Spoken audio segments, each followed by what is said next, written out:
రాముడి సాక్షిగా జగన్ కి అవినాష్ రెడ్డి వార్నింగ్. వినేవాడు సన్నాసి అయితే చెప్పేవాడు ఏనుగు విమానం నడిపింది అన్నాడట. అలా ఉంది మన వైకాపా పార్టీ తీరు. అసలు తెల్లారి లేస్తే మర్డర్లు, అవినీతి బాగోతాలు, సొంత వారిని సైతం అవసరం తీరాక రోడ్డుకు లాగేయడం తప్ప ఏమీ లేని వైకాపా పార్టీ ఇప్పుడు తాజాగా వేదాలు వల్లించడం చూస్తూ ఉంటే జనాలు సైతం నవ్వుకుంటూ ముక్కున వేలేసుకుంటున్నారు. అసలు ఇంతకీ అంత కామెడీ ఏంటి? ఎవరు చేశారు అంటే ఇంకెవరు, బాబాయిని పైకి లేపేశాడు అంటూ అభియోగాలు ఎదుర్కొంటూ పోలీసులు అరెస్టు చేయడానికి వస్తే అమ్మను అడ్డం పెట్టుకుని నాటకం ఆడిన కడప ఎంపీ అవినాష్ రెడ్డి. తాజాగా అవినాష్ రెడ్డి శ్రీరామనవమి వేడుకల్లో పాల్గొన్నాడు. అయితే కడప ఒంటిమిట్టలో అంగరంగ వైభవంగా జరిగిన ఆ వేడుకలకు హాజరైన అవినాష్ అటు మీడియాతో ముచ్చటించారు. మీడియాతో మాట్లాడుతూ ఆయన చెప్పిన కొన్ని మాటలు ఇప్పుడు సోషల్ మీడియాలో చర్చకు దారితీస్తున్నాయి. సొంత పార్టీ అభిమానులు సైతం అవినాష్ అలా ఎందుకు మాట్లాడాడు అంటూ మాట్లాడుకోవడం విశేషం.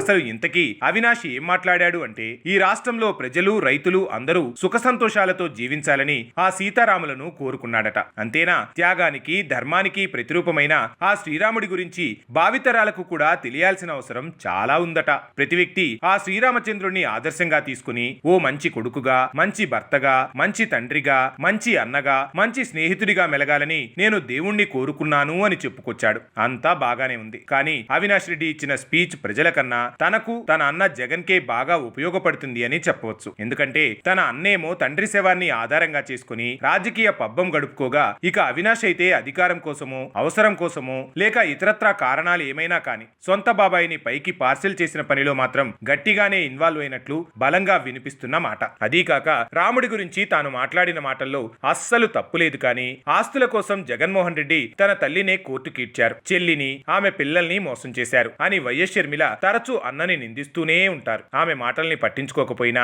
జగన్ స్వయంగా తల్లిని, చెల్లిని పార్టీ నుంచి, రాష్ట్రం నుంచి బయటకు వెళ్లిపోయేలా చేశాడు. తల్లి, చెల్లి, చనిపోయిన బాబాయ్, ఆయన కూతురు, అల్లుడు గురించి తన పార్టీ నేతల చేత ఇష్టం వచ్చినట్లుగా బూతులు మాట్లాడించాడు. తన సొంత మీడియాలో తన తల్లిదండ్రులను ధృతరాష్ట్రుడు, గాంధారితో పోల్చుతూ వ్యంగ్యంగా పిచ్చి రాతలు రాయించాడు.